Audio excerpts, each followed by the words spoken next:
अस्सलाम वालेकुम। Lecture 27 start करते हैं जी कैप वन का। हमने 2 दिन हुए हैं इम्पेयरमेंट ऑफ एसेट्स का टॉपिक स्टार्ट किया। ये 36। बेटा बातें नहीं प्लीज, अब बेटा बातें नहीं प्लीज जी। इम्पेयरमेंट और डेप्रिसिएशन फर्क चीजें बोले। इम्पेयरमेंट और डेप्रिसिएशन फर्क चीजें हैं, बिल्कुल फर्क चीजें हैं। डेप्रिसिएशन क्या है? एसेट की वैल्यू में कमी होना ड्यू टू यूज, जो कि रेगुलर बेसिस पे हो रही होती है। डेप्रिसिएशन हम हर साल चार्ज कर रहे होते हैं, किसी इंडिकेटर का इंतजार नहीं करते, ठीक है। लेकिन इम्पेयरमेंट सिर्फ तब करते हैं जब एसेट की रिकवरेबल अमाउंट बुक वैल्यू से कम हो जाए, और ये रिकवरेबल अमाउंट कैलकुलेट तब करते हैं जब कोई इंडिकेशन आए कि कहीं एसेट इम्पेयर तो नहीं हो गया। यानी इम्पेयरमेंट टेस्ट लाजमी नहीं कि हर साल हो। इम्पेयरमेंट टेस्ट सिर्फ तब लगाना है जब कोई इंडिकेशन आए कि इम्पेयरमेंट हो गई है एसेट की, ठीक है। बैठ जाओ भाई। और इम्पेयरमेंट टेस्ट लगाने पर इम्पेयरमेंट लॉस लाजमी आ जाए, ये भी जरूरी नहीं है। आप इम्पेयरमेंट टेस्ट लगाते हैं, कभी ऐसा होता है कि इम्पेयरमेंट लॉस आ जाता है, कभी ऐसा होता है कि इम्पेयरमेंट लॉस नहीं भी आता, ठीक है ना। तो डेप्रिसिएशन क्या है जी? हर साल डेप्रिसिएशन आएगी, हर साल। लेकिन इम्पेयरमेंट टेस्ट सिर्फ तब लगाना है जब इम्पेयरमेंट का कोई इंडिकेशन है। इंडिकेटर्स की बात आज नहीं, कल होगी इंशाल्लाह। आज हमने बाकी वैल्यू एंड यूज के अंदर बहुत तफसील से सारी बातें कर ली, ठीक है। अच्छा, तो इम्पेयरमेंट टेस्ट कब लगाना है? जब इंडिकेटर आए। और इम्पेयरमेंट टेस्ट में इम्पेयरमेंट लॉस भी लाजमी आएगा, ये भी जरूरी नहीं है। कभी इम्पेयरमेंट लॉस आ जाता है, कभी नहीं आता। अच्छा, अब इम्पेयरमेंट टेस्टिंग में हम करते क्या है? हम दो चीजों को कंपेयर करते हैं। कौन कौन सी? बुक वैल्यू और रिकवरेबल अमाउंट, ठीक है। रिकवरेबल अमाउंट क्या होती है जी? Higher of fair value less cost to sell और वैल्यू इन यूज, ठीक है। तो सही है। अब बुक वैल्यू निकाल, अब हम बात जो है ना यहां से आगे शुरू कर रहे हैं आज।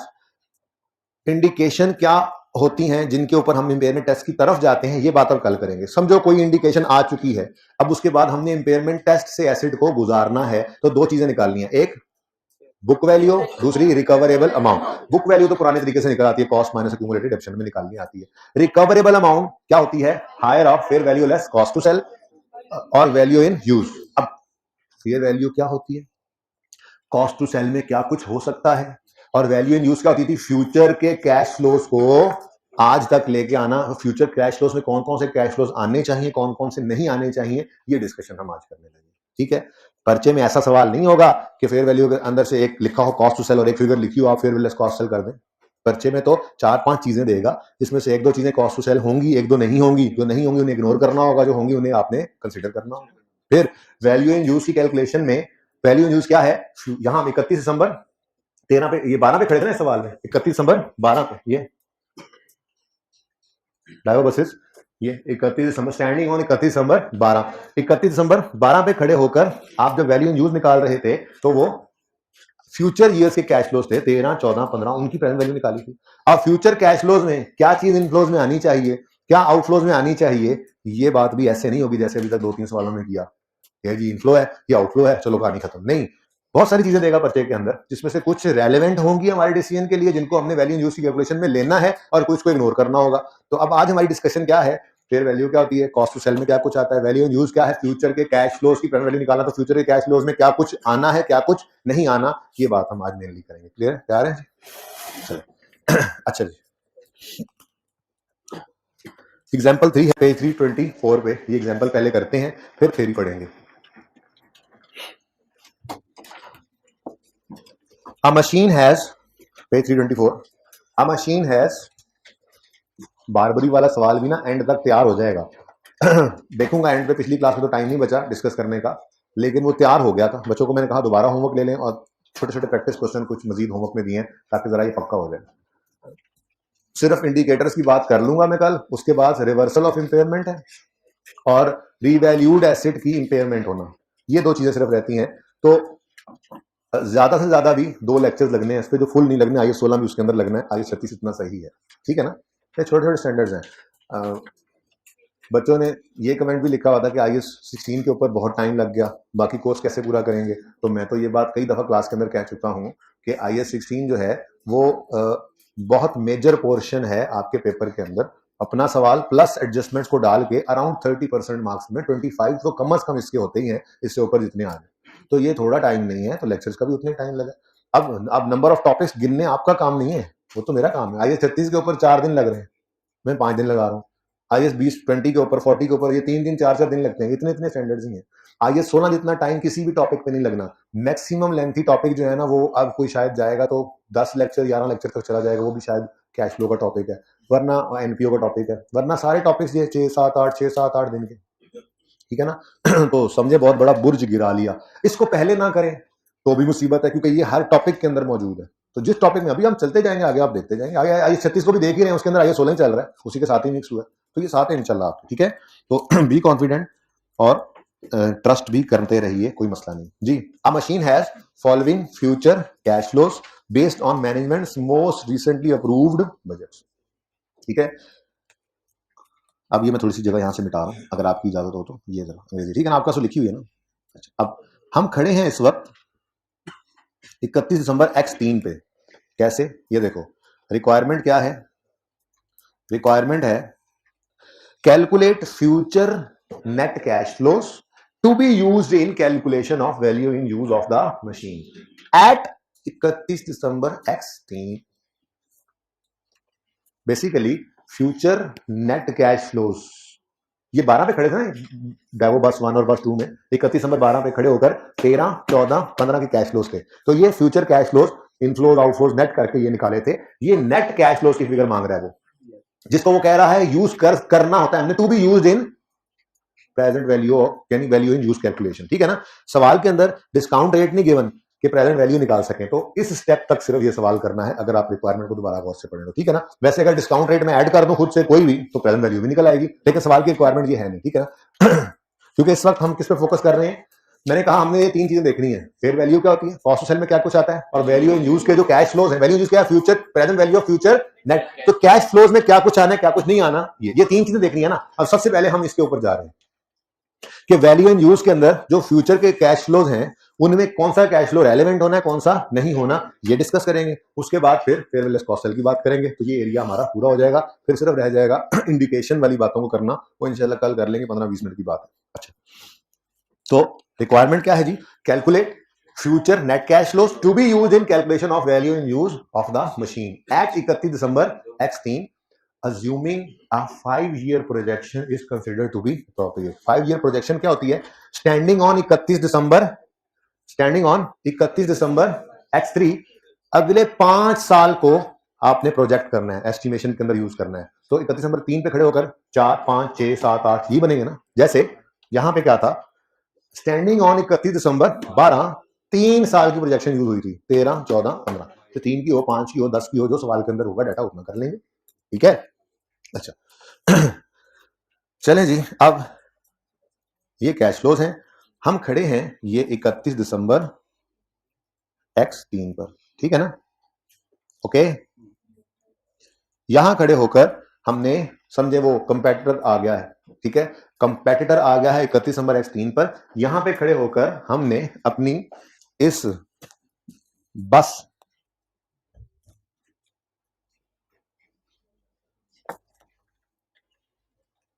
ये बस देखें, बस हमारी ये बस है, ठीक है। और नहीं ये यूटॉन्ग नहीं थी हमारी, जैफा वाली बस है, ठीक है जी।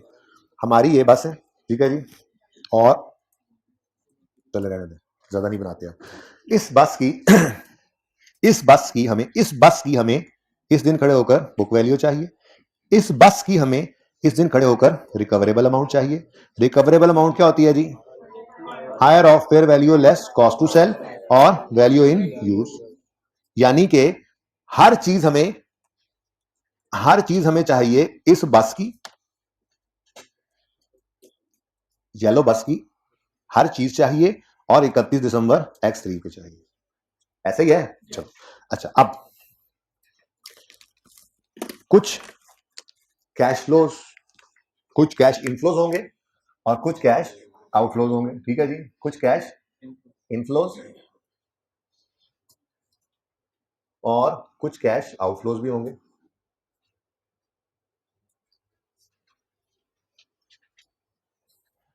ठीक है।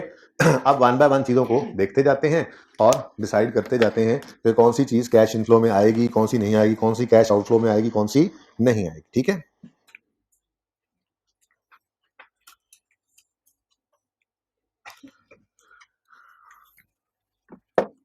अच्छा जी, चलें शुरू करते हैं। सबसे पहली चीज, जमाई लेने वाले भाई, सबसे पहली चीज, ये बस इसी हालत में किताबों के अंदर कितनी वैल्यू पे आ रही है, एक चीज ये निकालते हैं हम।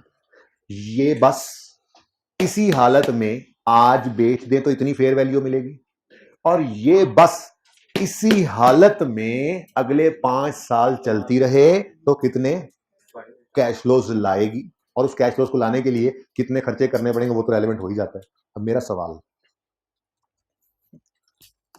हमने सोचा ठीक है कि हम थोड़ा सा अपनी इस बस की कैपेसिटी को बढ़ा लें, ठीक है जी, और हमने बस की पीछे वाली दीवार को थोड़ा सा तोड़ा,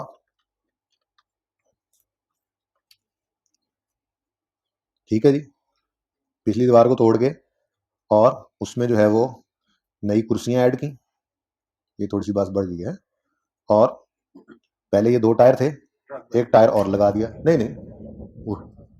अब मुझे बताइए, क्या ये बस वही बस है जो हम 31 नंबर X3 पे खड़े होकर जिसको देख रहे थे? हमने इसको अपग्रेड कर दिया है, इसकी कैपेसिटी बढ़ा दी 5 में जाकर, तो 5 में जाकर अब ये इस जगह पर भी सवारियां बैठेंगी। पहले ये 50 सवारियां बिठाती थी, अब ये 60 सवारियां बिठा सकती है, तो ये 10 सवारियों का इंक्रीमेंट आ गया, कैपेसिटी में इंक्रीज आ गया। अब मेरा सवाल आपसे, ध्यान से जवाब देना, ठीक है? मेरा सवाल आपसे, यहां खड़े होकर मैं इंपेयरमेंट टेस्ट लगा रहा हूं, मैं यहां खड़े होकर इस बस की बुक वैल्यू निकाल रहा हूं, यहां खड़े होकर इस बस की फेयरलेस कॉस्ट से ले रहा हूं, यहां खड़े होकर ही मैं कह रहा हूं यही वाली बस अगले 5 साल चले तो इतने कैश फ्लोज लाएगी, उसकी प्रेजेंट वैल्यू निकाल रहा हूं।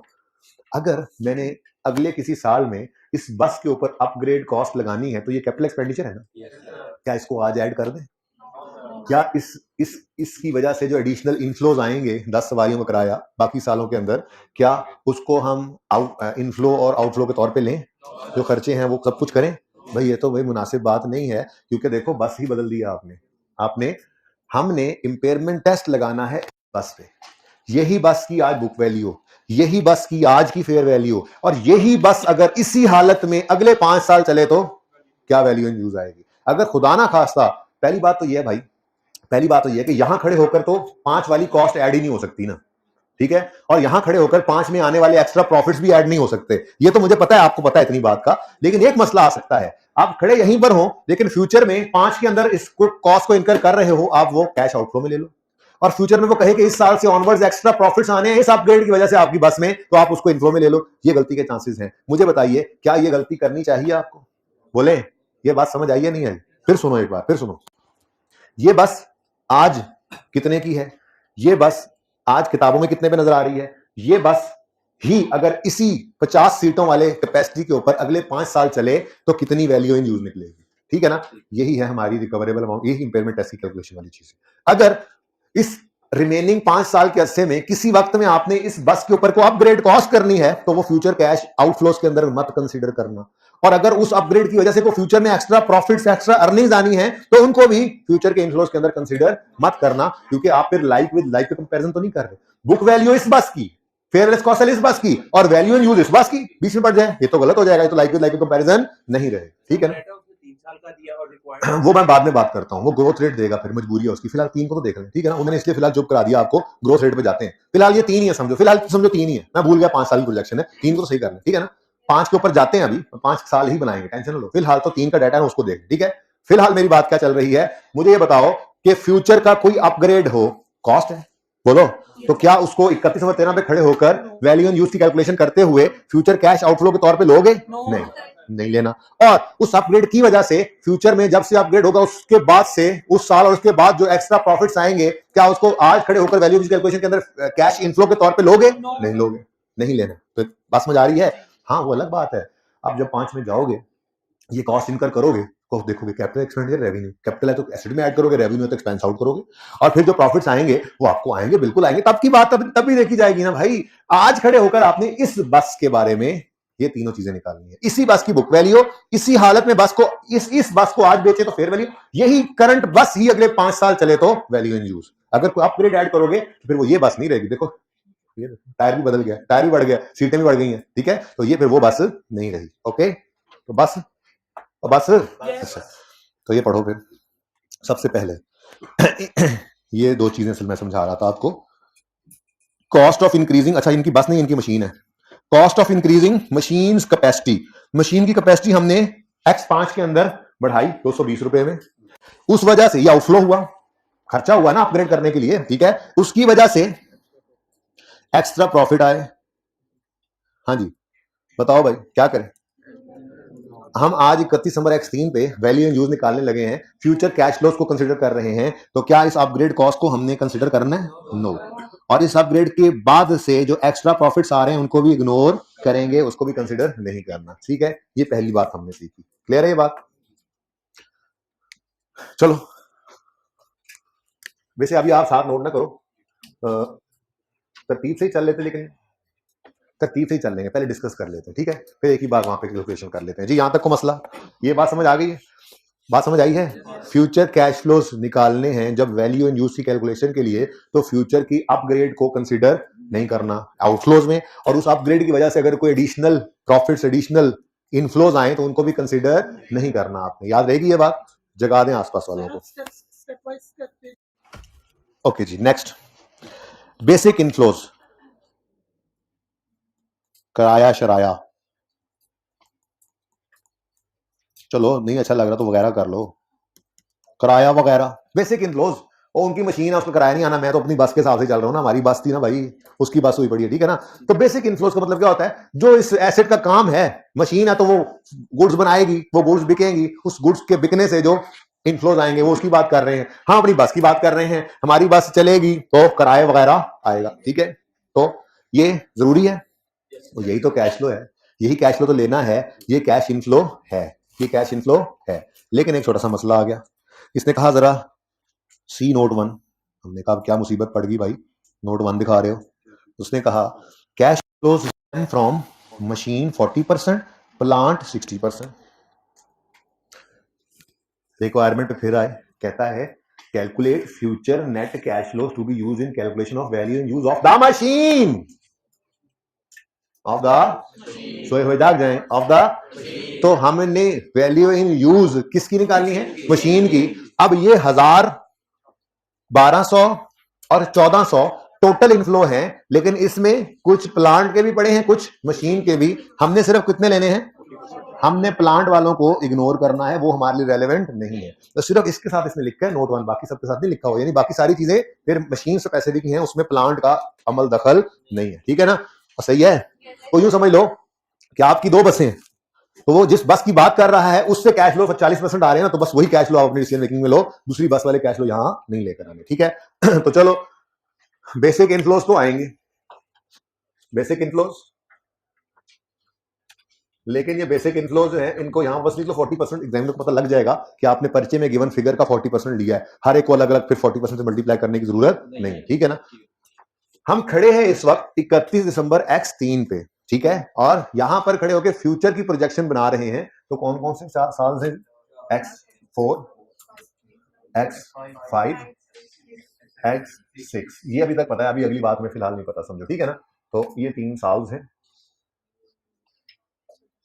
ओके भाई, ये नजर आ रहा है एंड वालों? गुजारा हो जाएगा? दस्तूर दो यार, मुझे नहीं लगता गुजारा होगा। नहीं जी बेटा, एसी का टेम्परेचर भाई ज्यादा कर दें, जरा 23 पे कर दें।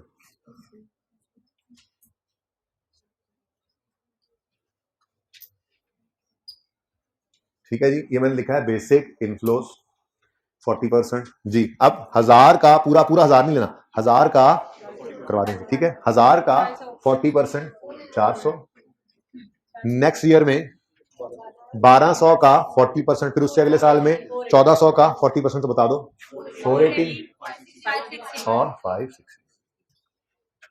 ठीक है जी, ओके डन।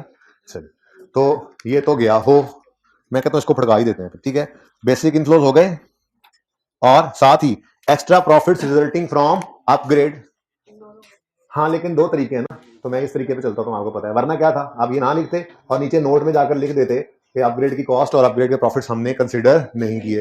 एक ये तरीका है, ये बंद ही कर दिया।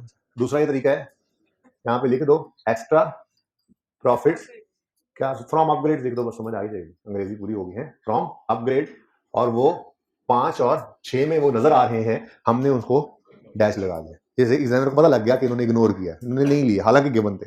या यूं कर लो या नोट लिख दो, मैंने दोनों ऑप्शन दिए हुए हैं आपको, ठीक है। चलें आगे। अच्छा मैं कहता हूं साथ इसको भी फटका दें, ये जो बात कर ही ली थी जी। तो अगर ये एक्स्ट्रा प्रॉफिट्स को नहीं लिया है आपने, तो फिर इसी वजह से नहीं लिया क्योंकि अपग्रेड की कॉस्ट को भी फ्यूचर वाली को आपने नहीं लेना था। तो अपग्रेड कॉस्ट जो बात होगी, मैंने कहा चलो उसको तो कर लेना। ये 2005 में थी सिर्फ, इसको भी आपने कंसीडर नहीं कर। डन। और 4 और 6 में तो है ही नहीं ना, सिर्फ 5 के अंदर गिवन थी, हमने उसको डैश लगा दिया। क्लियर? ठीक है, सबको क्लियर है? yes, चलो अब आगे चलते हैं। अच्छा जी, अब थोड़ी देर में ना इंशाल्लाह मैं आपको इस स्टैंडर्ड की डेफिनेशन पढ़ाऊंगा जो उसने लिखी हुई है। बड़ी सादा सी बात है। स्टैंडर्ड कहता है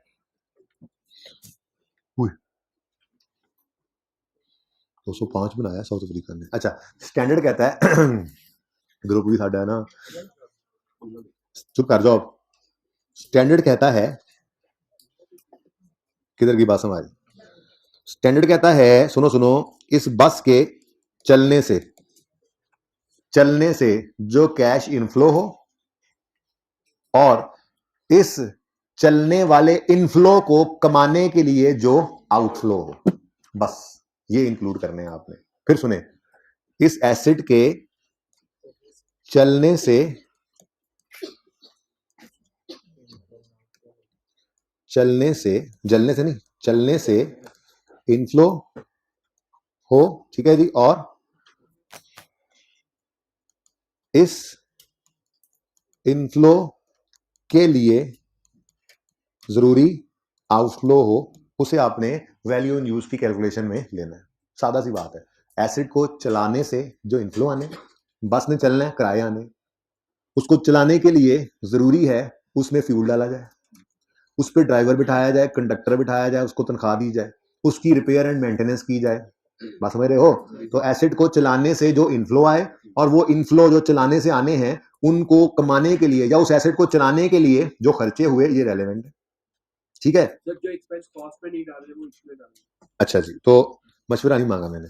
मेंटेनेंस कॉस्ट, मेरा सवाल, चुप। मेंटेनेंस कॉस्ट बाद में मशवरे, बाद में, पहले बात पूरी होने दो। मेंटेनेंस कॉस्ट क्या ये जरूरी खर्चा है? भाई मेंटेन नहीं करोगे तो बस 5 साल नहीं चल सकती, ठीक है। तेल पानी बदली करना ही पड़ता है, कोई रिपेयर मेंटेनेंस वगैरह करानी पड़ती है। तो रिपेयर मेंटेनेंस जो है ये रेलेवेंट खर्चा है। ये किराए कमा ले, ये बस किराए कमा ले, इसके लिए जरूरी क्या है? ये भी तो कैपिटल था, फिलहाल मैंने तो ये भी रखा, बाद में कर लेते हैं तुम्हारी डिस्कशन में, फिलहाल चलने स्टेप जी। ये किराए वगैरह कमाने के लिए मेंटेनेंस जरूरी है, बोलो। तो मेंटेनेंस कॉस्ट क्या है? एक रेलेवेंट कैश फ्लो है। मेंटेनेंस कॉस्ट जी कितनी है बता दें? 100, 120 और 80।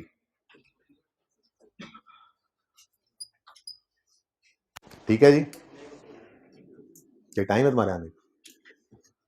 अच्छा जी, नेक्स्ट ऑपरेशनल कॉस्ट। भाई ये क्या है? वो गाड़ी चलेगी तो फ्यूल, ड्राइवर की तनख्वाह, कंडक्टर की तनख्वाह, टोल टैक्स।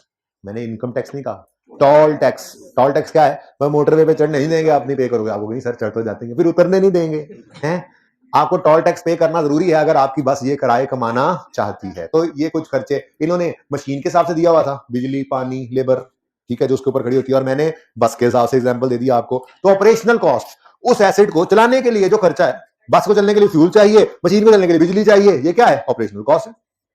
ठीक है, सही है ना? तो ऑपरेशनल कॉस्ट एसेट को चलाने से जो किराए आने हैं, ठीक है, वो इनफ्लो हैं, तो उस चलाने के लिए ये ऑपरेशनल कॉस्ट जरूरी हैं। ठीक है, तो इनको क्या करोगे?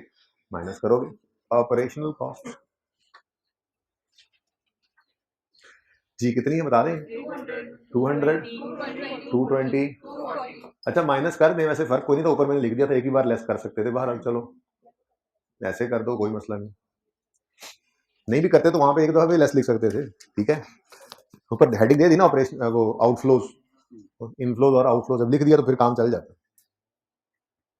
भाई एंड वालों फॉन्ट ठीक है, गुजारा हो रहा है, नजर आ रहा है? चलो अच्छा जी,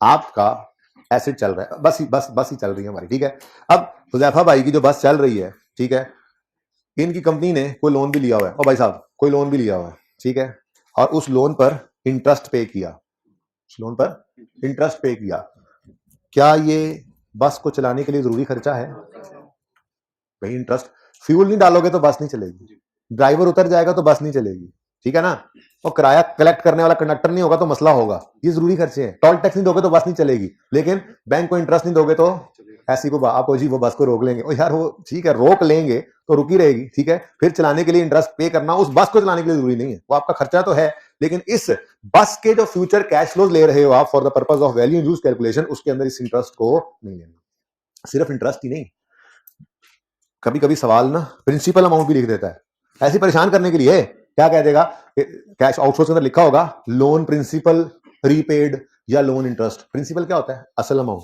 यानी बैंक से आपने 100 रुपए का लोन लिया, अब एक तो ये 100 रुपया वापस करना है, दूसरा इंटरेस्ट वापस करना है, ठीक है, तो ना तो इस 100 रुपए की कोई इंस्टॉलमेंट पे करो तो ये आउटफ्लो है इस एसेट के रिलेटेड, आउटफ्लो तो है आपका, वो आपका एक्सपेंस बनेगा इंटरेस्ट अगर पे करोगे तो, और इंस्टॉलमेंट पे किया तो वो आपकी लायबिलिटी को कम करेगा, लोन कम हो जाएगा। आउटफ्लोस तो हैं वो, लेकिन वो इस एसेट के चलाने के लिए जरूरी आउटफ्लो नहीं है, इसलिए for the purpose of calculation of value in use जो फ्यूचर कैश फ्लोज लेने हैं उनमें आपने इन पेमेंट्स को, इन आउटफ्लोस को कंसीडर नहीं करना, ठीक है। तो इंटरेस्ट ऑन लोन हो या लोन की प्रिंसिपल अमाउंट हो, आउटफ्लो ही होता है ना, लोन का प्रिंसिपल रीपे होना या लोन के ऊपर इंटरेस्ट का पे होना, ये क्या है? आउटफ्लो है। आउटफ्लो तो आपका है, लेकिन इस बस के ऑपरेशन के लिए ये जरूरी आउटफ्लो नहीं है। वैल्यू इन यूज की कैलकुलेशन करते हुए फ्यूचर कैश फ्लोज में इसको नहीं लेना। हाँ, पे करोगे बैंक को इंटरेस्ट भी और प्रिंसिपल भी, प्रिंसिपल लायबिलिटी कम करेगा, इंटरेस्ट एक्सपेंस बन जाएगा, interest expense debit cash credit, loan debit cash credit principal amount से, इधर मत लो उसको, ठीक है सही, वो आपका खर्चा ही है, ठीक है, रेलेवेंट नहीं है for the purpose of value in use calculation, जो फ्यूचर कैश फ्लो ले रहे हो उसके लिए रेलेवेंट नहीं है, ठीक है। अच्छा, वैसे तो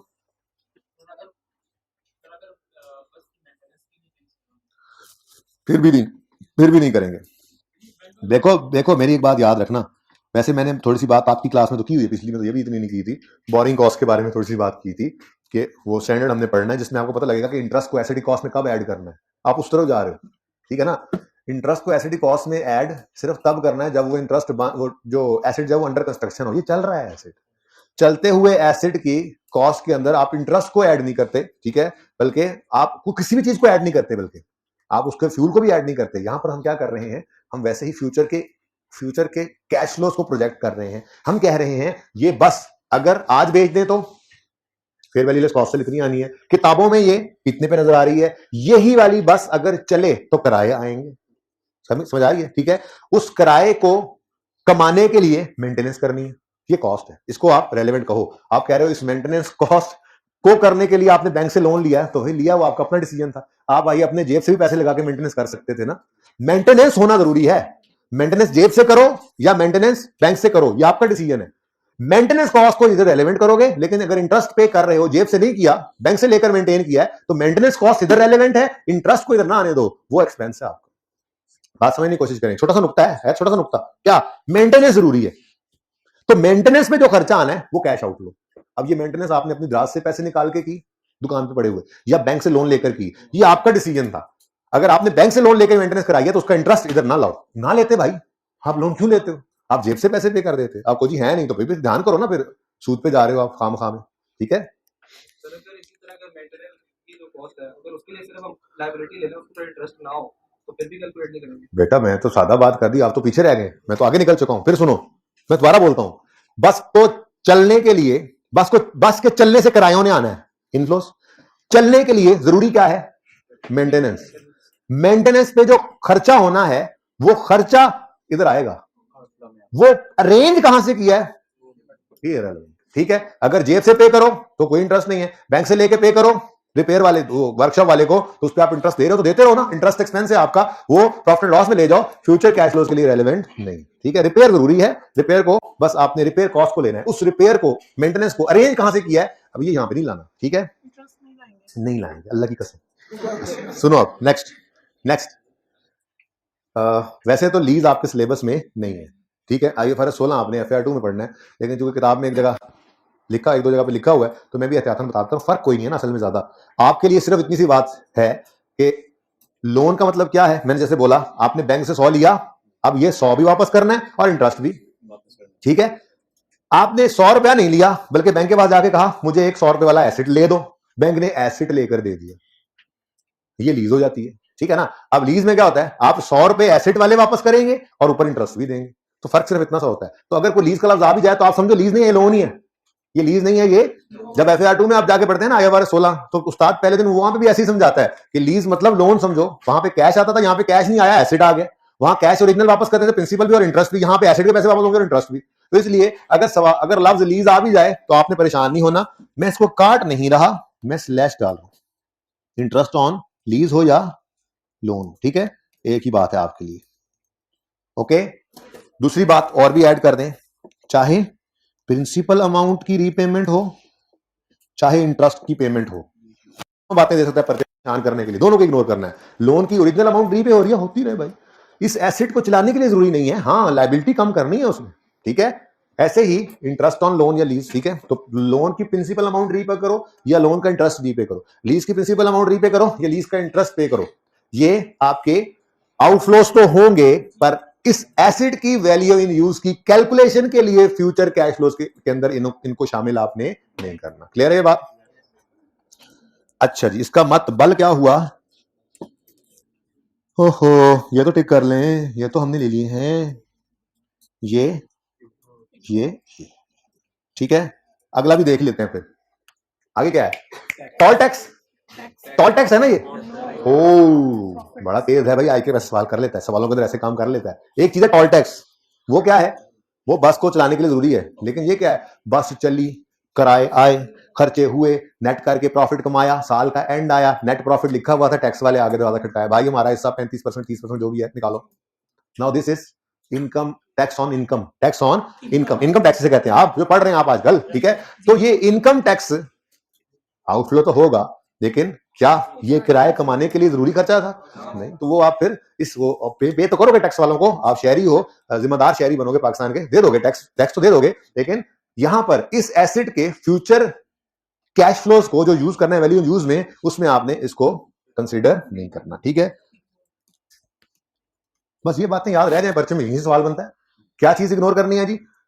इनकम टैक्स आउटफ्लो हो नहीं लेना, सवाल में दिया हो, इंटरेस्ट ऑन लोन हो या लोन की प्रिंसिपल अमाउंट हो, वो अगर कह रहा हो कैश आउटफ्लो में है तो नहीं लेना, जाग जाए सब बच्चे, हम सायों को जगा दें। दो, प्रिंसिपल या इंटरेस्ट ऑन लोन हो या लीज हो, सवाल में दिया हो तो आपने लिफ्ट नहीं करानी उसे, ठीक है। नेक्स्ट, कोई क्या लिखा हुआ है सवाल में? टैक्स पेमेंट ऑन प्रॉफिट, हाँ इनकम टैक्स, चलो टैक्स वही लिख देते हैं, टैक्स पेमेंट ऑन प्रॉफिट्स, क्योंकि मैंने बड़ी सादा सी बात की, वो अभी स्टैंडर्ड की डेफिनेशन पढ़ाता हूं आपको। स्टैंडर्ड ये कहता है इनफ्लोज में लेने हैं वो इनफ्लोज जो एसिड के चलने से आए, और उस इनफ्लो को जो चलने से आ रहे हैं कमाने के लिए, वो जो एसिड को हमने चलाना है, वो चलाने पर जो खर्चे आए, बस वो है यहां पर रेलेवेंट, ठीक है, सही है। वैसे एक और चीज भी रेलेवेंट थी, चलो बाद में देखते हैं जब अंग्रेजी पढ़ेंगे जाके, ठीक है। वो दूसरे 2-3 दिन से वो ले भी रहे हैं, आपको याद भी आ जाएगी इंशाल्लाह। फिलहाल छोड़े यहाँ पे चलते हैं आगे। ये अब वही बाद में अभी नहीं, अभी इसको जरा देख लें, ठीक है। अभी चलते हैं, उसकी बात करनी है। अच्छा जी, नेक्स्ट क्या है जी?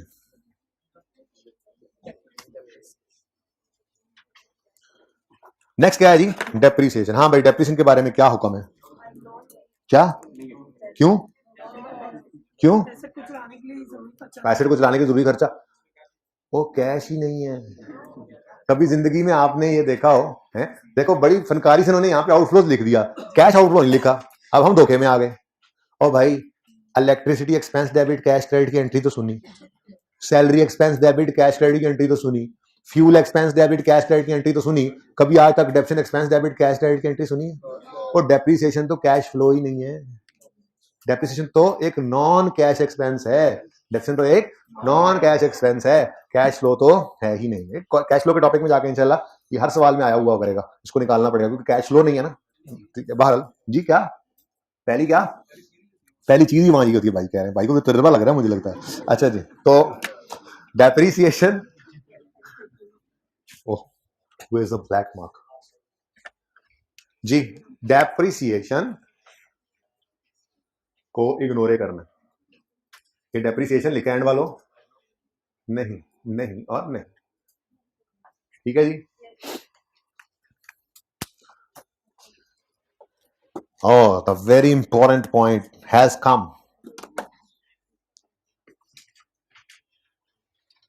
बस हमारी जरूरी नहीं है कि रोज फ्यूल डलवाकर पैसे दें।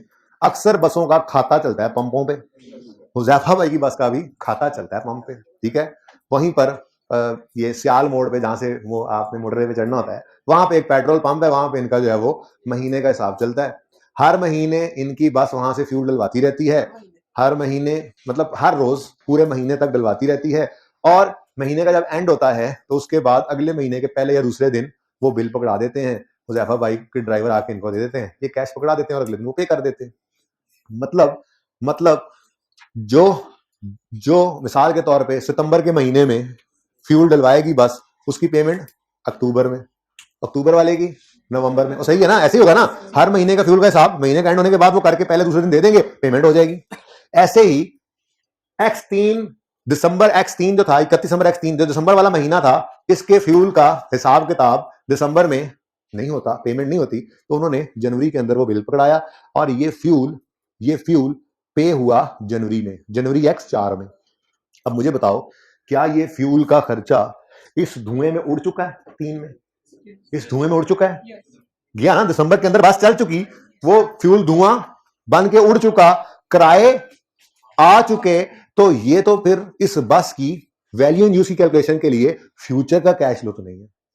ये फ्यूचर का, जैसे कोई कहता कि जी किराए मिसाल के तौर पर, किराए की बात बाद में करते हैं, फिर इसकी बात कर ले चले जी, कि ये खर्चा जो है ये आउटफ्लो तो हो रहा है, भाई कैश आउटफ्लो तो 4 में हो रहा है, पर मसला क्या है, ये बस के चलने वाले खर्चे हमने लेने हैं जो फ्यूचर में उसने चलना है। हम क्या कह रहे हैं, फ्यूचर में बस ये कैश इनफ्लोस कमाएगी, और इस फ्यूचर के कैश इनफ्लोस को कमाने के लिए, फ्यूचर के किराए कमाने के लिए, फ्यूचर में जो बस को चलाने का खर्चा है वो कितना कितना है, वो इतना इतना।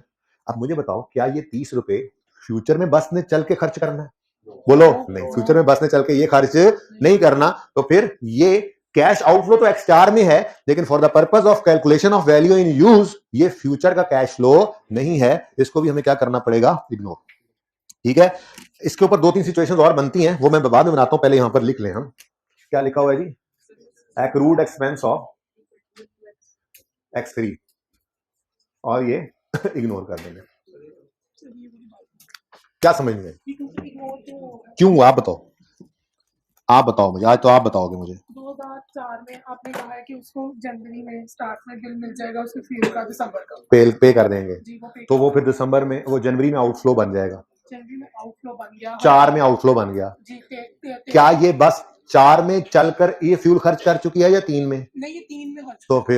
तो फिर हम कैसे कह सकते हैं 31 दिसंबर 3 पे खड़े होकर कि फ्यूचर में बस ने चल के ये खर्चा करना है? नहीं कह सकते ना, सिर्फ कैश आउटफ्लो 2004 में आ रहा है, रिलेट करता है ये 3 से।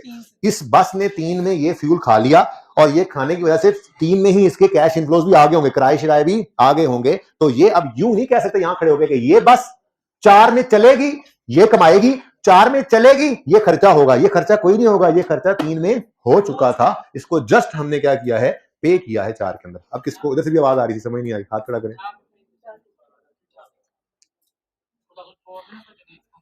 एक्सपेंस नहीं हो रही, पे हो रही है भाई, एक्सपेंस नहीं हो रही, पे हो रही है, पे हो रही है, पे हो रही है, कहां सब आ गए हैं? अच्छा, एक्सपेंस डेबिट, ठहर जाना हो ना, ये fuel expense debit, fuel payable credit कर दिया था आपने X3 में, ठीक है। उसके बाद ये पे नहीं हुआ था, यहां पर तो सिर्फ पे हुआ है, तो आप कर रहे हो यहां पर पेबल डेबिट। कहां खर्चा हुआ है भाई, यहां खर्चा यहां का है ही नहीं, ये खर्चा 3 में बुक हो गया है, 3 में फ्यूल उड़ गया है, धुआं बन के उड़ चुका है, किराए कमा चुके हैं, बस ने 4 में चल के ये पेट्रोल नहीं खाना, ये 3 में खा चुकी है, सिर्फ पेमेंट हुई है 4 में, तो फ्यूचर में हम क्या, हम भाई चुप करना यार, हम वैल्यू इन यूज निकाल रहे हैं कि ये बस अगर हम कॉन्टिन्यूसली यूज करें तो ये कैश फ्लोस कमाएगी और ये खर्चे करेगी, क्या ये खर्चे करेगी? खर्चा हो चुका है, जस्ट पेमेंट यहां पड़ी है, ठीक है, क्लियर है, क्लियर है। अभी रुको जी, वो बात 1 मिनट, ये बात समझ आ गई है, कौन सिचुएशन मुझे खुद बदलने दें, अगर मैं ना जाए, ये मिटाता हूं, जरा साफ करते हैं जगह। मिसाल के तौर पे कुछ भैना ते भरा ए कहना चाह रहे सन कि यहां पे लिखा होता 50 और यहां लिखा होता ये x 4 है, तो क्या करते हैं? ये क्या हुआ? ये क्या हुआ? ये क्या है जी? ये इसी तरह से, क्योंकि हर महीने का बिल तो अगले महीने आता है। अब मिसाल के तौर पे सवाल में लिखा हो कि x 4 का ये खर्चा है, पे हुआ है x 5 में, अब क्या करें? देखो वैसे तो ये दोनों ही साल हमारे लिए रेलेवेंट हैं, लेकिन ये ना कहना छोड़ो जी रेलेवेंट ही है, ओ भाई ऐसे ना करो। एक मिनट, ये देखो हर साल के ऊपर अलग डिस्काउंटिंग चल रही है, अलग डिस्काउंटिंग चल रही है। तो अगर कोई इस साल का कैश फ्लो इस साल में पड़ा है तो वो यहां पर शामिल होकर गलत डिस्काउंट हो जाएगा, यहां से निकालो यहां फेंक दो। ये क्वेश्चन था बेटा आपका एक्स 4 वाला, ये बात समझ आई है? ऐसा भी सवाल अभी तक हुआ नहीं कभी, हो तो सकता है, टेस्ट में तो हो सकता है, पेपर में नहीं हुआ, आई कैप में, टेस्ट में तो हो सकता है, इस दफा आई कैप में हो सकता है। बात समझे हो मैंने क्या कहा? पहली वाली बात तो समझ आ गई ना? 3 का जो खर्चा था वो 3 में पे नहीं हुआ, एक्रू हो गया, एक्रूड एक्सपेंस। 4 में, ये हाइब्रिड 2 में मेरी तस्वीर सही आ रही है? जरा माइक ऑन करके बता दें मुझे जल्दी से।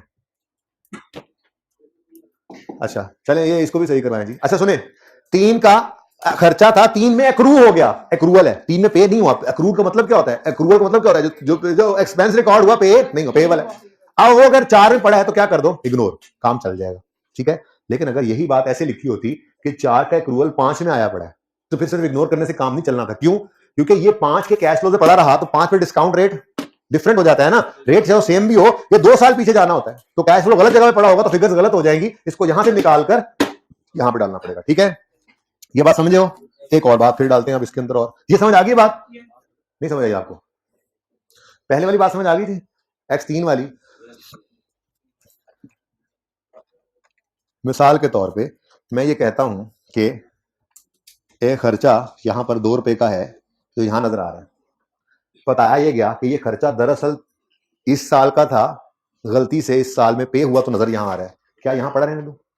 नहीं, इसको यहां से निकाल लेना चाहिए, यहां डालना चाहिए, क्योंकि डिस्काउंटिंग में फिर आंसर गलत हो जाएगा। सिर्फ इतनी सी बात मैंने की जो सवाल में नहीं थी ना, अभी तक आईकैप ने कभी इसको टेस्ट किया है, हो तो सकता है ना ये ऐसा कभी कर दे तो। अच्छा सुनो, ऐसा नहीं है, माफ कर दो भाई, ये बात थी नहीं, माफ कर दो, मुझे माफी दे दो। एक और बात, ये मिटा क्यों नहीं रहा? अच्छा ये, चलो लो भाई, ये सवाल था हमारा असली, ठीक है। ये 30 को क्यों नहीं लिया? क्योंकि ये 4। अच्छा अब एक और बात, वो भी ये तो शायद टेस्ट हुई भी हुई है, सुनो अब, ये तो टेस्ट में टेस्ट हो ही जाएगी इंशाल्लाह। ये तो उसने 30 अलग दे दिया। मिसाल के तौर पे ये सवाल को यूं करता कि ये 30 यहां अलग ना देता, बल्कि कहता ऑपरेशनल कॉस्ट के 200 में एक 30 रुपए पड़े हैं जो कि रिलेट करते हैं x3 के एक्रूवल से, तो क्या करते हैं? सिंपल उसको माइनस करना पड़ता है। ऐसे ही है, ऐसे ही यूं भी हो सकता है भाई, सिर्फ एक्सपेंस के केस में नहीं, इनकम के केस में भी तो रिसीवेबल हो सकती है। जैसे उजाफा की बस जो है वो किसी कंपनी के साथ अटैच है, हर महीने गुजरने के बाद किराया इकट्ठा इनको रिसीव होता है महीने का। तो मिसाल के तौर पे दिसंबर का किराया, भाई साहब दिसंबर का किराया इनको दिसंबर में रिसीव नहीं हुआ, 31 दिसंबर पे x3 में। अब बस ने चल तो x3 में लिया था, ये कमा तो लिया था, इसीलिए तो एक्रूवल कह रहे हैं, रिसीवेबल डेबिट रेवेन्यू क्रेडिट कर लिया होगा इसने, अब यहां पर तो सिर्फ रिसीव हो रहा होगा। तो अगर ऐसा कोई मसला एक्सपेंस के केस में आ सकता है तो इनकम केस में भी हो सकता है। तो 3 का कोई खर्चा 4 में पे हो, हमें एतराज। 3 की कोई इनकम 4 में रिसीव हो, हमें एतराज। तो बात समझ आ रही है? अगर अलग दिए हो तो इग्नोर करो, अगर खुदा ना खास्ता वो कह दे इस एक्सपेंस में पिछले साल का कोई एक्रूड एक्सपेंस पड़ा है, माइनस करो, या यूं कह दे इस इनकम में पिछले साल की कोई इनकम पड़ी हुई है, तो उसको भी क्या कर दोगे? माइनस, ठीक है। ये मेरे ख्याल में काफी होगी बात, उम्मीद आप मारनी पड़ेगी। चलें, कोई रह गया? कोई रह तो नहीं गया? जी ले भाई, ये सवाल तो पूरा हो गया, ठीक है, ऐसे ही है ना। तो नेट कैश फ्लो बता दो, 100 और 240, ये आ गया हमारे पास नेट कैश फ्लोस। भाई प्लीज देखो, ये रिक्वायरमेंट है हमारी, ठीक है ना। यही कहा था ना उसने कि नेट कैश फ्लोस निकालो जो प्रेजेंट वैल्यू की कैलकुलेशन में इस्तेमाल होते हैं। उसके बाद सवाल ने कोई प्रेजेंट वो डिस्काउंट रेट नहीं दिया, दे देगा तो फिर वो लगा कर प्रेजेंट वैल्यू भी निकल आएगी। फिर सवाल बुक वैल्यू दे दे, उससे रिकवरी कंपेयर कर लेंगे, फिर लेस कॉस्ट सेल भी दे। पूरा सवाल है ही नहीं, सिर्फ फ्यूचर कैश फ्लोस को, नेट फ्यूचर कैश फ्लोस को हमने निकालना था यहाँ पे। लेकिन एक छोटा सा मसला अभी भी है, उसने कहा था कि calculate future net cash flows to be used in calculation of value and use of machine on a customer x3, खड़े होकर इस दिन निकालो, assuming that a 5-year projection is considered to be। वो कह रहा है कि एज ऑन 31 दिसंबर X3 आप खड़े हो, इस दिन खड़े होकर 5 साल की प्रोजेक्शन बनाओ, तो 4, 5, 6, 7 भी होना है और 8 भी होना है। अब सवाल के लिए ना ये जरूरी है कि वो अब आपको ग्रोथ रेट दे, कोई ना कोई ग्रोथ रेट का मतलब प्लस भी हो सकता है, माइनस भी हो सकता है, याद रखना। जरूरी नहीं है कि ग्रोथ रेट का मतलब ये फ्यूचर के में कैश फ्लोज बढ़ने ही है, बढ़ भी सकते हैं, कम भी हो सकते हैं। फिर डिफरेंट सिनेरियोज हो सकते हैं। यूं हो सकता है, ये देखो, हर कैश फ्लो के बारे में अलग अलग ग्रोथ रेट दे दे। जैसे वो कहे जी बेसिक इनफ्लोज कम होने हैं, ऑपरेशनल कॉस्ट बढ़ जानी है, फ्यूल बढ़ने जा रहा है, मेंटेनेंस कॉस्ट कम हो जानी है, डिफरेंट हो सकते हैं, ठीक है। लेकिन हमारे सवाल में ऐसा कुछ नहीं था, डिफरेंट रेट्स गिवन नहीं थे, बल्कि ग्रोथ रेट सिर्फ एक ही गिवन था। अब अगर एक ही ग्रोथ रेट गिवन हो तो पागलों की तरह हर एक के ऊपर लगाने लग जाएंगे? नहीं जी, जो टोटल लाइन पे आया हुआ है उसी टोटल के ऊपर एक ही बार वो ग्रोथ रेट लगा दिया जाएगा और प्रोजेक्शन अपनी बढ़ा लेंगे, ठीक है। और समझे हो? अब ये देखो, the useful life of machine is expected to last for 5 साल, 5 साल रिमेनिंग लाइफ, शायद इसीलिए वो प्रोजेक्शन भी 5 साल की मांग रहा था, ठीक है। The growth rate in the business in 2016 was an unusual, हाँ जी प्यारे बच्चों, क्या लिखता है? अनयूजुअल 15%। मेरा आपसे सवाल, अगर आपने फ्यूचर के 5 साल की प्रोजेक्शन बनानी है तो एक बजटिंग, एक एस्टिमेशन ही कर रहे होते हो ना, ठीक है, अंदाजा लगा रहे होते हो, तो एक चीज अनयूजुअल हो तो क्या उसकी बुनियाद पे फ्यूचर की डिसीजन मेकिंग करोगे आप? बोले, फ्यूचर की डिसीजन मेकिंग उसकी बेस पे आपने कभी भी नहीं करनी भाई।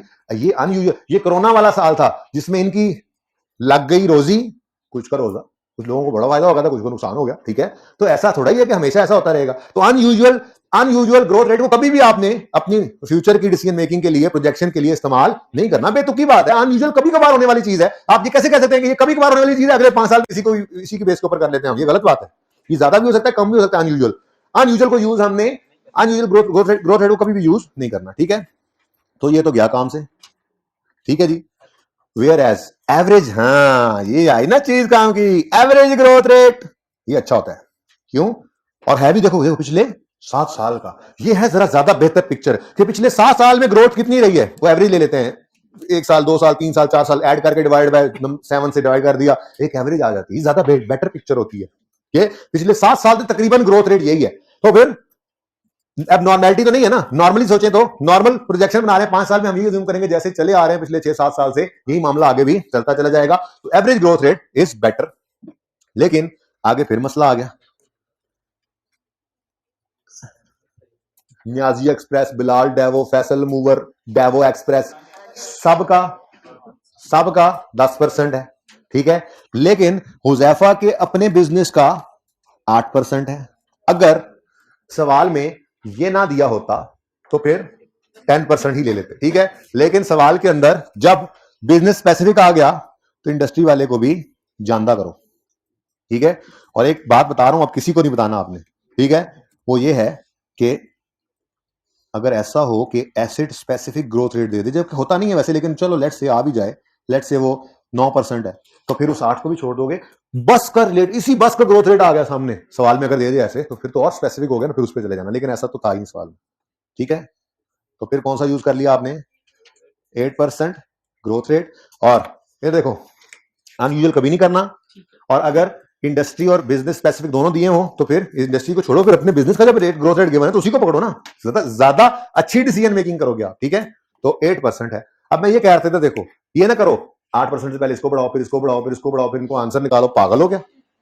अगर ग्रोथ रेट अलग अलग दिए हो फिर मजबूरी है, मैंने कहा अलग अलग हो सकते हैं, बढ़ भी सकता है, कम भी हो सकता है, दोनों काम हो सकते हैं, ठीक है। लेकिन फिलहाल उसने ये ग्रोथ रेट दिया है, यानी बढ़ने का रेट दिया और 8% दिया है और सिंगल दिया है, तो हर एक पे अलग लगाने की बजाय आप इस नेट कैश फ्लो को ही बढ़ा लो, ठीक है। इधर देखो, या आप यूं करो कि 240 प्लस 8% ऑफ 240 कर लो, या 240 का 108% कर लो, जिसको आप यूं भी लिखते होते हो 1.08।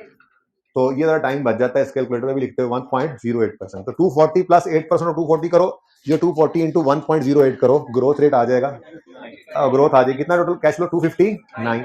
अब इसी को ही 2.2 अपने पास रखें, इसी को मजीद 1.08 से मल्टीप्लाई करें, 280, ये हमारा आंसर। जी बोले बेटा, ये ग्रोथ रेट एसिड का तो है ही नहीं, ये ग्रोथ रेट एसिड का नहीं है बेटा, ये ग्रोथ रेट तो कैश फ्लोज का है।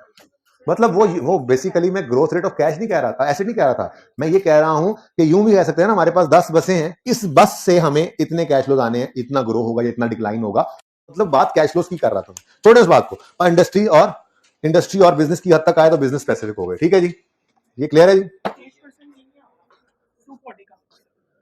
240 का 8% जो आएगा ना, उसको फिर 240 में ऐड भी करना है। हाँ जी, 259 ही है, सही है। नीचे वाला 240 इंटू 1.08 है, करो जरा सर। वो तो यही आता है 8%, वैसे भी तो यही होगा ना फिर बेटा। ये 0.08 होता होगा। मैंने तुम्हें कहा था सवाल नहीं करना चाहिए। अब तुम लोग फीडबैक में लिखोगे इसके साथ नरमी वाला मामला किया करें, तो है भला है ये। अच्छा। आप ही सुने जी, अब ये जरा प्लीज ये जरा पढ़ के भी देख लेते हैं जी मैडम।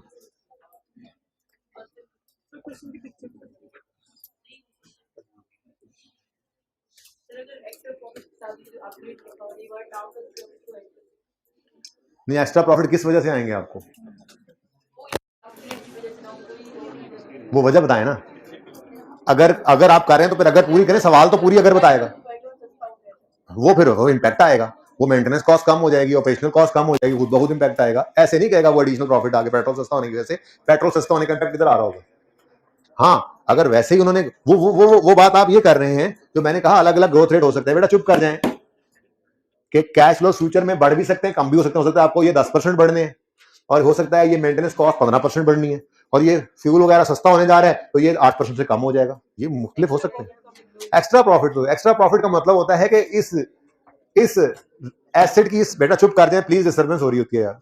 इस एसिड की करंट हालत में, यार आप दोनों उठ जाओ, पीछे चले जाओ, हाँ पहलवान साथ दूसरे भाई को भी ले जाओ। इस एसिड की करंट हालत के अंदर जो इस हालत में मौजूद है, इसमें ये चलकर कितने प्रॉफिट्स कमाएगा। एक्स्ट्रा प्रॉफिट्स का मतलब पूरी कहानी फिर सवाल बताएगा वो एक्स्ट्रा प्रॉफिट किस वजह से है। सवाल में कोई चीज इस तरह से नहीं डाली जा सकती, पूरे सवाल के अंदर चेंजेस आती हैं, ठीक है ना। अगर एक्स्ट्रा प्रॉफिट आएगा तो फिर वो सवाल बताएगा ये कहां से आया, किस वजह से आया, उस हिसाब से डिसीजन लेंगे।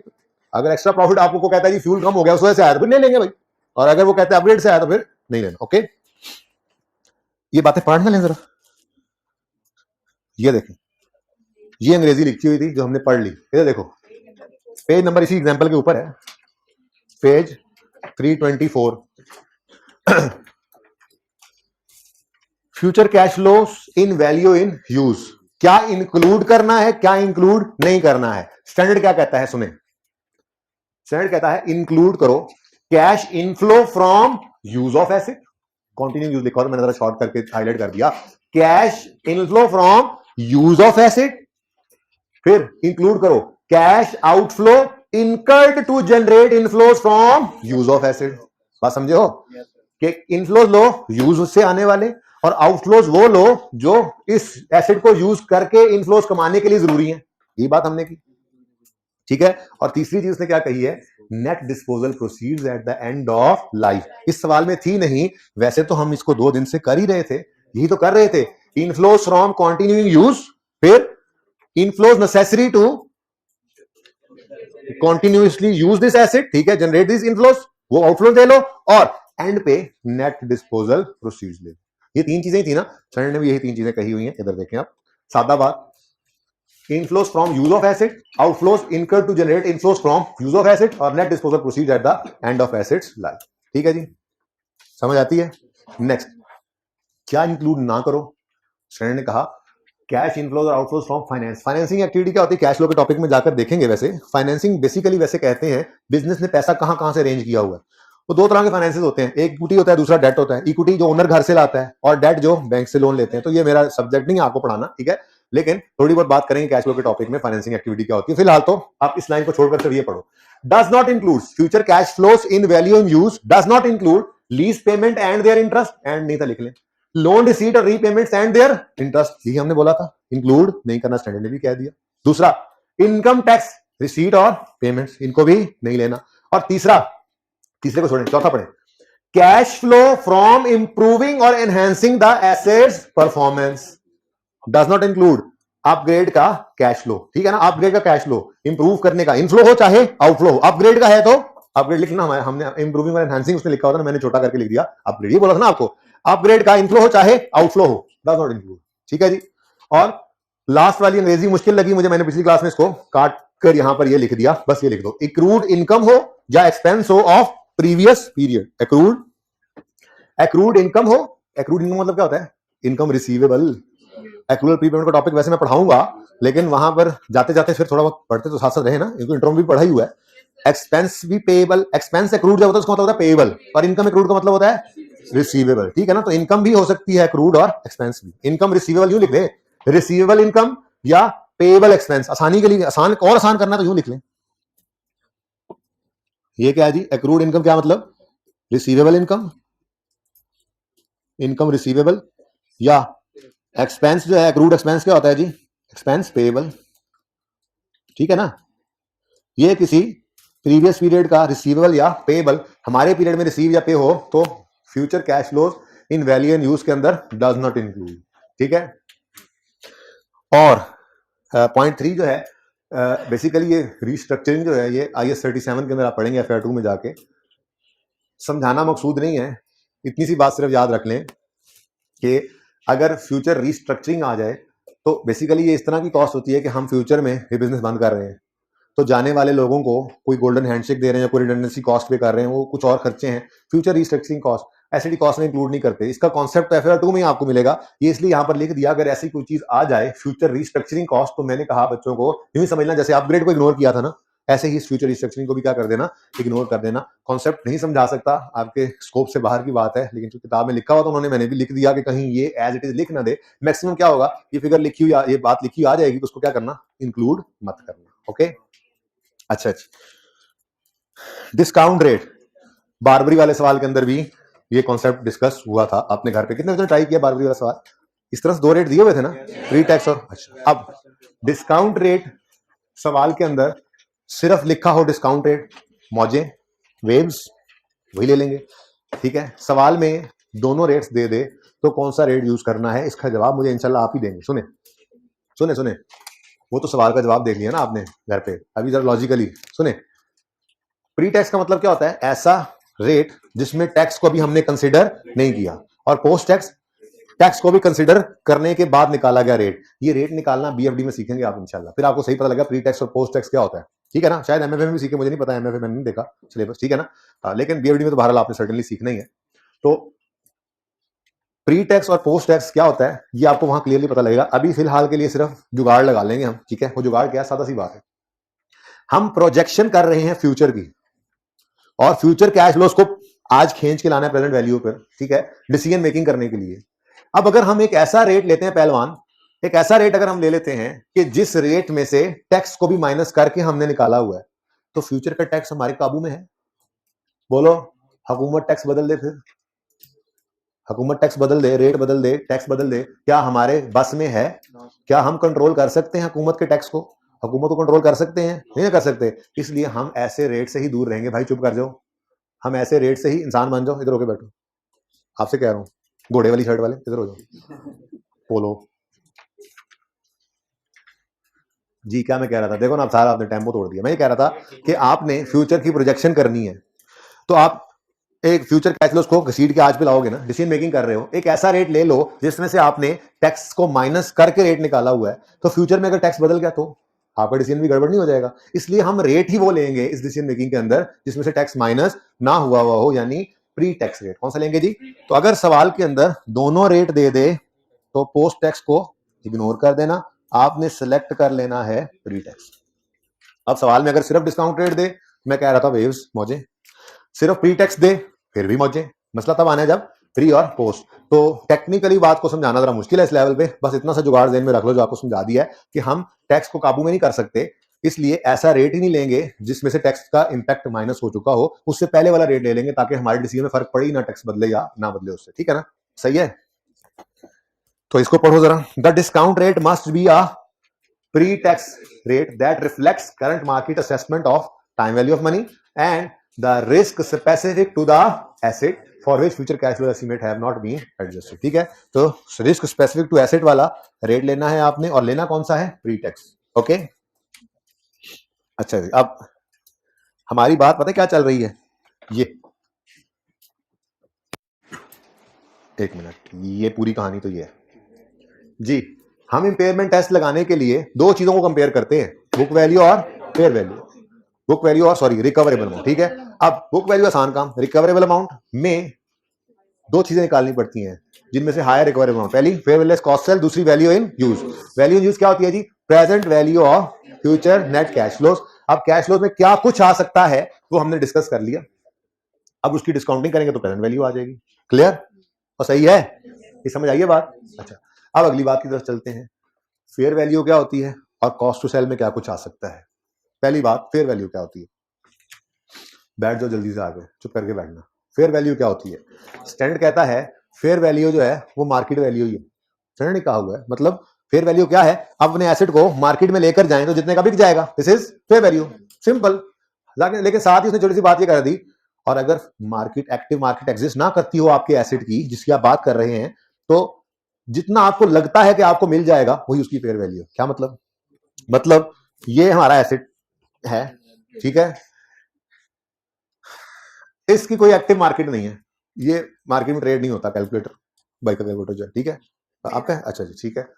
अब अफाक का कैलकुलेटर है, ठीक है, और क्या नाम है आपको, मंसूर भाई ये कह रहे हैं कि माना इसकी एक्टिव मार्केट नहीं है, लेकिन मैं ये एसेट आपसे मिसाल के तौर पे 200 रुपए में खरीदने पे तैयार हूं, मिसाल के तौर, ठीक है। अब इसकी एक्टिव मार्केट तो एग्जिस्ट नहीं करती, लेकिन आफाक ये कह सकता है कि मैं एक्सपेक्ट कर रहा हूं कि इसके 200 रुपए मिल जाएंगे, तो फिर यही इसकी क्या है, फिर तो पहली बात तो ये स्टैंडर्ड ने कहा, स्टैंडर्ड ने पहली बात तो ये कही कि फेयर मार्केट क्या है, फेयर वैल्यू क्या है, मार्केट वैल्यू। और अगर एक्टिव मार्केट एग्जिस्ट ना करती हो तो सेलर जो एक्सपेक्ट करता है to receive in respect of this asset, तो वही उसकी क्या होगी, फेयर वैल्यू। ठीक है ना, सही है। ये वैसे बात इस तरह से टेस्ट होनी नहीं है, कभी जुमला आ जाए तो उससे परेशान ना होना, लिखा हो कि fair value market active market does not exist, but the company has received an offer from दूसरी company that they will purchase their asset for इतने रुपए, तो फिर ये क्या है, यही फेयर वैल्यू है। फिर ये क्या है, ये बात समझे हो ना। पर्चे में कैसे आ सकती है, पर्चे में आफाक और मंजूर की एग्जांपल थोड़ी आनी है, पर्चे में तो ये होना है कि कंपनी के पास एक एसेट था, हादसा हो गया, इंपेयरमेंट टेस्ट से गुजारो। अब उस दिन खड़े होकर कहेंगे कि कंपनी को एक ऑफर रिसीव हुई है, एक गवंडी कंपनी से, नेबर कंपनी से, हमसाया कंपनी से, कि आपका ये एसेट हम इतने रुपए में खरीदने में तैयार हैं। वैसे इस एसेट की एक्टिव मार्केट नहीं है।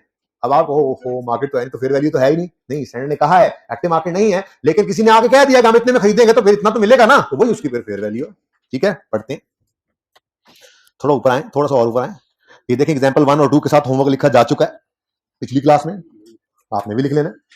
अच्छा 3 हमने कर लिया ना, 3 ठीक है, 1 और 2 पेज 323 पे 1 और 2 होमवर्क लिख लें। अच्छा अभी तो देखें, ये पूरी बात चले जरा उलट है, लेकिन पहुंच गए मंजिल पे, ये सारी बात कर ली हमने। ठीक है, remember recoverable amount on asset is defined as higher of its fair value minus cost. अच्छा हमें पता ही है जी, वो कह रहा है रिमेंबर, हमने कहा जी हमें ऑलरेडी रिमेंबर्ड। ठीक है, अब दो चीजें हैं, एक है fair value less cost to sell, दूसरा है value in use. Value in use क्या है, present value of expected future cash flow. सारी डिस्कशन कर ली हमने, क्या कुछ इनमें आ सकता है क्या कुछ नहीं। ठीक है, दूसरी चीज क्या है, fair value cost to sell. तो देखो भाई, पेज नंबर का नहीं पता लग रहा, पेज नंबर 323 है। Fair value is normally market value, इतना याद रखना है। लेकिन अगली बात कर दी, कहीं पर्चे में फंस ना जाओ। आगे क्या कहता है, if no active market exist it may be possible to estimate the amount that entity seller, entity क्या मतलब, जिसकी बात कर रहे हो आप, जिसका एसेट है, ठीक है, सेलर वैसे तो आईएफआरएस 15 में कहेंगे वो, the amount that entity could obtain from disposal, जो वो डिस्पोजल से ऑब्टेन कर सकती है अमाउंट वो एंटिटी, ठीक है, तो वही आप फेयर वैल्यू कह देंगे। ठीक है, सही है।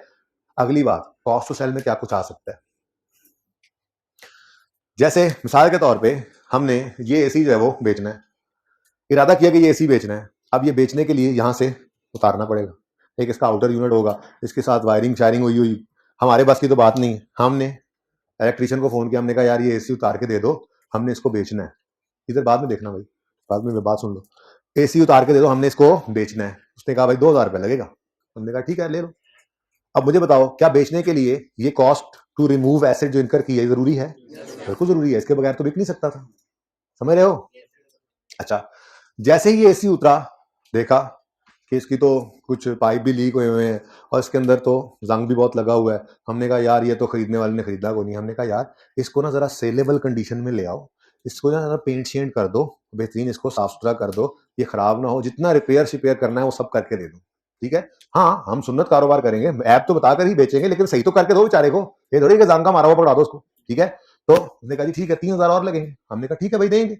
अब ये क्या है, पहले कॉस्ट टू रिमूव था, दूसरा cost incur to bring asset in saleable condition, अभी सेलेबल नहीं था, ठीक है, चूहा टुक गया था, ठीक है, उसकी पाइप शाइप को सही करके देंगे तो अभी बिकेगा ना। तो सेलेबल कंडीशन में लाने के लिए जो खर्चे हो रहे हैं ये क्या करने हैं, ये इसको कॉस्ट टू सेल कहना है, कहना नहीं कहना, अगली बार लिख दे बाहर एसी लेकर। तो टेंशन हुई, जैसे गाड़ी वगैरह के अंदर होता है, घर वगैरह के अंदर होता है, ठीक है, बहुत जोर की नींद आ रही है मेरे भाई को, है ना। तो हमें ये होता है कि यार देखो एग्रीमेंट जरा मुनासिब सही वाला एग्रीमेंट हो जाए, क्योंकि अगर एग्रीमेंट में गड़बड़ हुई, एग्रीमेंट अगर होगा तो ही कोर्ट में जा सकेंगे, कोई गड़बड़ हो जाती है तो, ठीक है ना। तो एक वकील साहब को मिले और उससे जाकर कहा कि हम ये एसेट बेचने लगे हैं, तो आप हमें एक एग्रीमेंट ड्राफ्ट कर दो। उसने कहा ठीक है, पैसे लगेंगे, ठीक है। अब वो पैसे जो हमने उसको देने हैं टू ड्राफ्ट द एग्रीमेंट, ये लीगल कॉस्ट क्या जरूरी खर्चा है? बिल्कुल भाई, बेचने के लिए एग्रीमेंट करना जरूरी होता है, वो एग्रीमेंट करने के लिए हम लोग नहीं कर सकते, हम वो प्रोफेशनल्स का काम है, जिनका काम है उन्हीं को साझे वो करते हैं, ठीक है। तो उसने फीस ली, ये भी क्या है, कॉस्ट टू सेल, ठीक है, सही है। और जैसे ही हमने अपना एसेट बायर को, जो खरीदार था, उसको पकड़ाया, साथ ही एफबीआर वाले आ गए, हाँ भाई ये ट्रांजैक्शन हो रही है, इस पे टैक्स लगेगा, this is not income tax, this is transaction tax. आप लॉट ट्रांसफर करते हो, आप घर बेचते हो, आप गाड़ी बेचते हो, आप बकरा बेचते हो, खरीदते हो बड़ी ईद में जाकर, टैक्स दे रहे होते हैं अक्सर, कभी सिर्फ सेलर से, कभी सिर्फ बायर से, कभी दोनों से। तो ये ट्रांसफर टैक्सेस होते हैं, ये ट्रांसफर टैक्सेस, इनकम टैक्स नहीं है, ये ट्रांसफर टैक्सेस हैं। एसेट को बेचने की वजह से ये टैक्स पे करना पड़ा, तो ये टैक्स भी क्या है, कॉस्ट टू सेल। चार चीजें बताइए आपको। तो डायरेक्ट सेलिंग कॉस्ट यानी cost to sell normally include legal cost,